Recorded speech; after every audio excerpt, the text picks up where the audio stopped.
Hi friends, நம்ம சேனலில் discuss பண்ணுற எல்லா டேட்டாவும் பார்த்தீங்கன்னா ஒரு எஜுகேஷன் பர்பஸ்க்காக தான் நான் உங்களோட ஷேர் பண்ணுறேன். இது எக்காரணத்தை கொண்டு பையோ செல் ரெக்கமெண்டேஷன் எதுங்கிறது கிடையாது. நீங்கள் எந்த ஷேர்ஸை ட்ரேட் பண்ணுறதுக்கு முன்னாடி உங்களோட ஓன் ரிசர்ச் அண்டு அனாலிசிஸ் பண்ணிவிட்டு ட்ரேட் பண்ணுங்கள்.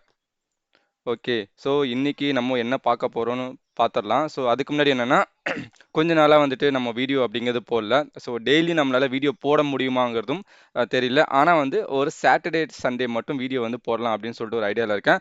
அதை வந்து 2 பேட்டர்னாக வந்து நான் பிரித்து வச்சுருக்கேன். சாட்டர்டே வந்து பார்த்தீங்கன்னா ஃபுல்லாக வந்து ஒரு மார்க்கெட் அப்டேட், அந்த வாரத்தில் நடந்த 5 நாள்லையும் நடந்த வந்து மார்க்கெட் அப்டேட் எடுத்து Nifty 50, FII datas, gold, IPO, முக்கியமான ஷேர் நியூஸு, அந்த ஷார்ட் டேர்மில் நம்ம பண்ண வேண்டிய ட்ரேட்ஸ், இந்த மாதிரியான டேட்டாஸ் எல்லாம் டிஸ்கஷன் பண்ணலான்னு சொல்லிட்டு, இதே சண்டே வந்து பார்த்தீங்க அப்படின்னா corporate actions, fundamental analysis, long term shares நம்ம எப்பவுமே பண்ணோம்ல அந்த மாதிரியான, அப்புறம் இன்டெப்த்தான ஷேர் அனாலிசிஸ் இதெல்லாம் வந்து நம்ம பண்ணலாம் அப்படின்னு சொல்லி நான் முடிவு பண்ணி வச்சிருக்கேன். So most of Saturday Sunday 2 நாளையும் வந்து சேர்ந்து நான் கவர் பண்ணலாம் அப்படின்னு ஒரு ஐடியாவில் இருக்கேன்.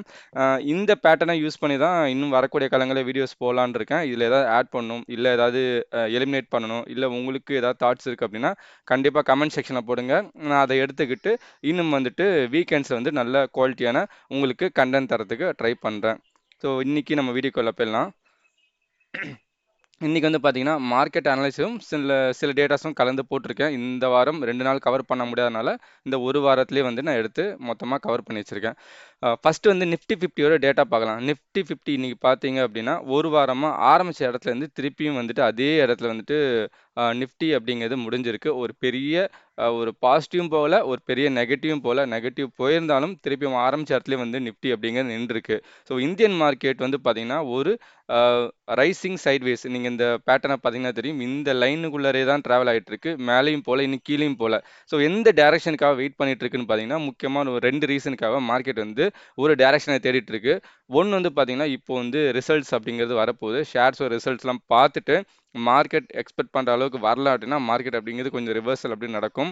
அப்புறம் அடுத்தது வந்து பார்த்தீங்கன்னா எலெக்ஷன் ரிசல்ட்டை பொறுத்து மார்க்கெட் அப்படிங்கிறது மேலேயோ இல்லை கீழேயோ போகிறதுக்கான ஒரு வாய்ப்புங்கிறது இருக்குது. அதனால வந்துட்டு ஒரு growth எதுவுமே இல்லாமல் ஒரு சைட்வேஸ் பேட்டர்ன்லேயே வந்துட்டு நம்மளோட மார்க்கெட் ட்ரெண்ட் அப்படிங்கிறது ட்ராவல் ஆகிட்டே வந்து இருக்குது. ஸோ இதுதான் வந்து நம்ம இப்போதைக்கு புரிஞ்சுக்கணும். அடுத்தது எங்கே மூவ் ஆக போகுதுன்னா ரிசல்ட்டை பேஸ் பண்ணி தான் நம்மளோட மார்க்கெட் அப்படிங்கிறது இப்போது மூவ் ஆக போகுது. அடுத்தது எஃப்ஐஎஸ் டிஏஸோட டேட்டா எடுத்து வச்சிருக்கேன். ஸோ கடைசி 5 நாளாக வந்து பார்த்தீங்க அப்படின்னா எஃப்ஐஎஸோட கான்ட்ரிபியூஷன் அப்படிங்கிறது பெருசாக இல்லை. 4 நாளாக வந்து பார்த்தீங்கன்னா செல்லிங் சைடு மட்டும்தான் எடுத்து வந்திருக்காங்க. ஒரே ஒரு நாள் மட்டும்தான் பையிங் பண்ணிட்டு இருக்காங்க. நம்மளோட டிஏஎஸ் மட்டும்தான் வந்துட்டு மார்க்கெட்லேருந்து கான்ட்ரிபியூஷன் அப்படிங்கிறது ஓரளவு கொடுத்துட்டு இருக்காங்க. அவங்களோட பார்ட்டிசிபேஷன் அதிகமாக இருக்க நாள் மட்டும்தான் மார்க்கெட் அப்படிங்கிறது கீழே விழாமல் மேலேயும் போகாமல் ஒரே இடத்துல நிற்குது. இல்லைன்னா கண்டிப்பாக மார்க்கெட் அப்படிங்கிறது கீழே விழ ஆரம்பிச்சிருக்கும். இந்த வருஷம் ஆரம்பிச்சதுலேருந்து கடைசியாக 3 மாதத்தில் பார்த்தோம்னா ஜனவரி மாதமும் எஃப்ஐஎஸ் வந்து செல்லிங் சைடில் தான் இருக்காங்க. ஃபெப்பில் வந்து பார்த்தீங்கன்னாலும் செல்லிங் சைடில் தான் இருக்காங்க. மார்ச்சில் மட்டும் தான் வந்துட்டு ஒரு 3000 கோடி ரூபாய்க்கு பையிங் அப்படின்னு வந்திருக்காங்க. பட் டிஏஎஸ் வந்து பாருங்கள் கண்டினியூஸாக வந்துட்டு நமக்கு வந்து பையிங் பண்ணிட்டு இருக்காங்க. அதனால தான் மார்க்கெட் அப்படிங்கிறது ஸ்டேபிளாக வந்து ஒரு இடத்துல நின்றுட்டு இருக்கு. ஸோ இதுலேருந்து என்ன தெரியுதுன்னா நம்மளோட எஃப்ஐஎஸ் வந்து இன்னும் பெரிய லெவலில் வந்து இன்வெஸ்ட்மெண்ட் பண்ணணும் அப்படிங்கிற ஒரு ஐடியாவில் இல்லாமல் இவங்க இந்தியன் மார்க்கெட்ல வந்து ட்ராவல் அப்படின்னு பண்ணிட்டு இருக்காங்க. அடுத்தது வந்து கோல்டு டேட்டா. கோல்டு டேட்டா வந்து பார்த்தோம் அப்படின்னா லாஸ்ட் 10 டேஸோட கோல்டு டேட்டா எடுத்து பார்த்தோம்னா 10 டேஸோட ஒரு இது வந்து பார்த்தீங்கன்னா $6,185 இருந்த கோல்டு வந்துட்டு பயங்கரமா ஏறி இப்போ வந்து பார்த்தீங்கன்னா $6,550 இருக்கு. ஸோ இப்போ நம்ம பேசுகிற டைமில் இன்னும் கூட ஏறி இருக்கும். ஆல்மோஸ்ட் வந்து ஒரு $500 கிட்ட ஏறி இருக்கு. ஏன் கோல்டு ரேட் வந்து இப்போ ரீசெண்ட் டைம்ஸில் பயங்கரமாக ஏறிட்டு இருக்கு அப்படின்னா நம்ம யூஎஸ்ல வந்து ஃபெடரல் ரேட் ரிசர்வ்ஸ் இருக்குது பார்த்தீங்களா, அவங்க வந்துட்டு இந்த வாட்டி ரேட் கட்ஸ் வந்துட்டு இருக்காது அப்படிங்கிற மாதிரி வந்துட்டு மார்க்கெட்டில் வந்து பேசிகிட்டு இருக்காங்க. இந்த ரேட் கட் இல்லாதனால இன்வெஸ்டர்ஸ்லாம் என்ன பண்ணலாம் அப்படின்னு இருக்காங்கன்னா இவங்க வந்து கோல்டு சைடு வந்து திரும்ப ஆரம்பிச்சிட்டாங்க. அதனால கோல்டு அப்படிங்கிறது பயங்கரமாக ரேலி ஆக ஆரம்பிச்சிருச்சு. அதோட இம்பாக்ட் தான் வந்து இப்போ நம்ம ரீசெண்ட் டைம்ஸில் வந்து பார்த்துட்டு இருக்கோம்.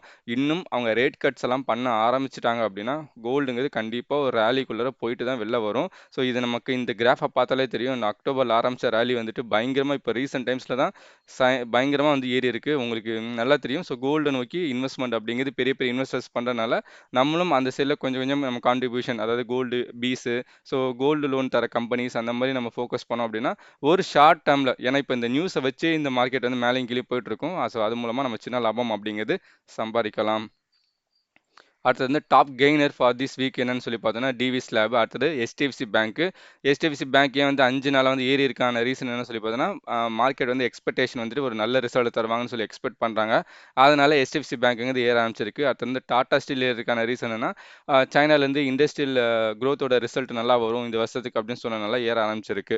லூசர்ஸ்ல வந்து பார்த்தோன்னா இப்போ வந்து FMCG company Nestles, Britannia, so ITC எல்லாமே வந்து லூசர்ஸ்ல தான் ஓரளவு போயிட்டு இருக்காங்க.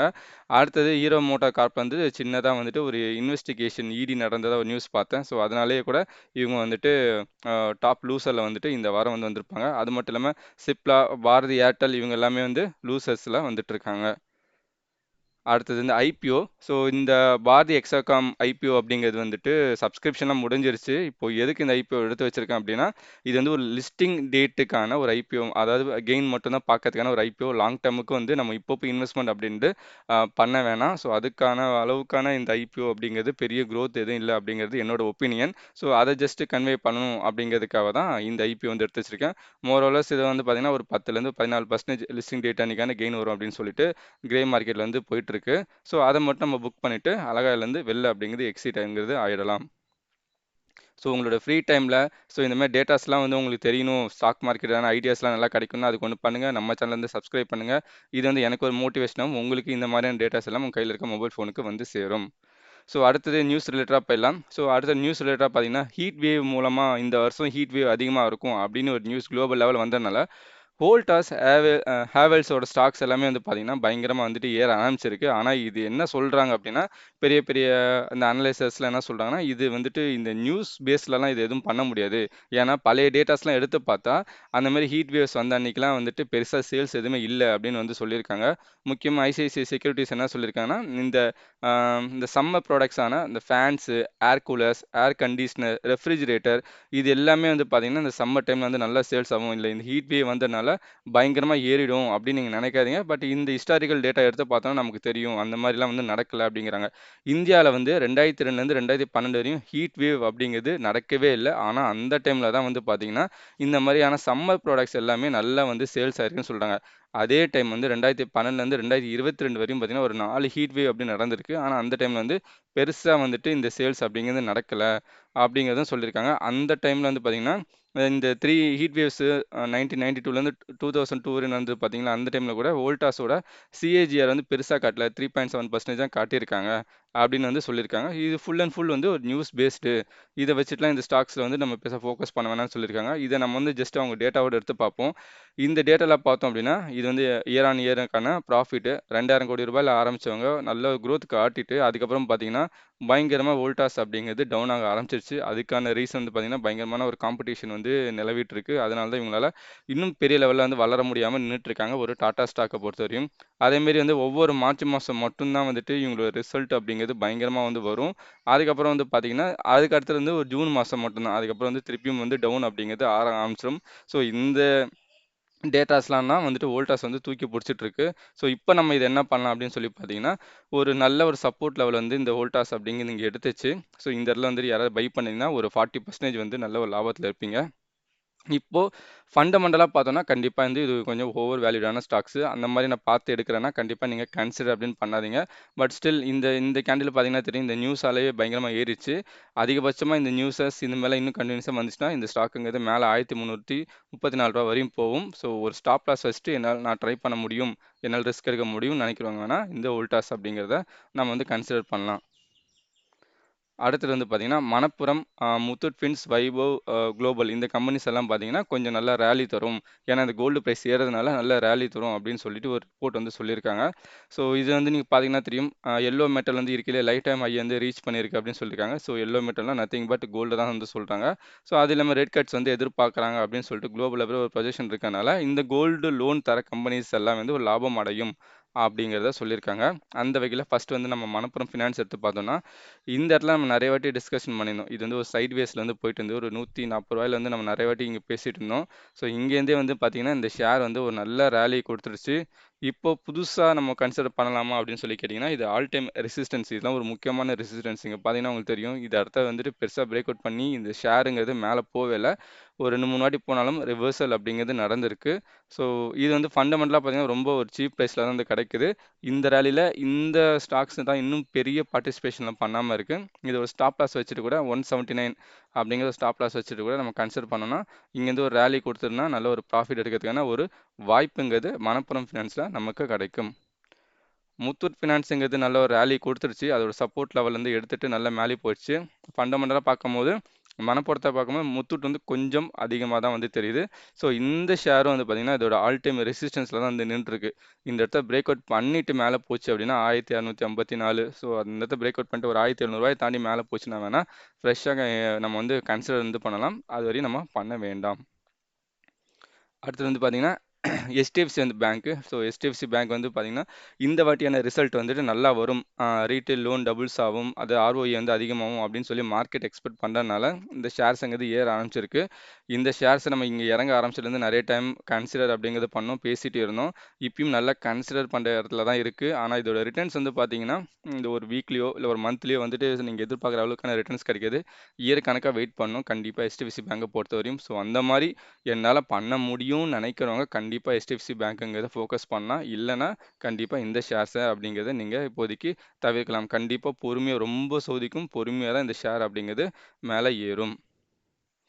அடுத்தது வந்து பார்த்தீங்கன்னா avenue super market. So 52 week I வந்து தொட்டிருக்குன்னு சொல்லிட்டு நமக்கு நியூஸ் வந்திருக்கு. இந்த ஷேரை நம்ம டெக்னிக்கலாக எடுத்து ரொம்ப நாளைக்கு முன்னாடி டிஸ்கஷன் அப்படிங்கிற நம்ம பண்ணியிருந்தோம். அதில் வந்து 4 டார்கெட்டை நம்ம பிரித்து போட்டிருந்தோம். பழைய நண்பர்கள் நிறைய பேர் பார்த்துருப்பீங்க. அவங்களுக்கு தெரியும் நம்மளோட 4 டார்கெட்டுமே வந்து இந்த ஷேர் வந்து ஹிட் பண்ணிடுச்சு. ப்ராஃபிட் புக் பண்ணணும்னு நினைக்கிறவங்க கண்டிப்பாக இந்த இடத்துலேருந்து பண்ணிவிட்டு எக்ஸிட் அப்படிங்கிறது கன்சிடர் அப்படிங்கிறது பண்ணலாம். இப்போ போய் புதுசாக என்ட்ரி எடுக்கலாமான்னு கேட்டிங்கன்னா நம்ம வந்து இங்கே கன்சிடர் பண்ணோம். ஆல்மோஸ்ட் வந்து பார்த்தீங்கன்னா ஒரு 3660 பண்ணோம். நாளைக்கு நமக்கு நல்லாவே ஒரு ப்ராஃபிட் வந்திருக்கு. ஸோ இதுவும் வந்து ஒரு மிகப்பெரிய ஒரு ரெசிஸ்டன்ஸ். நம்ம இதான் டார்கெட் செட் பண்ணோம்.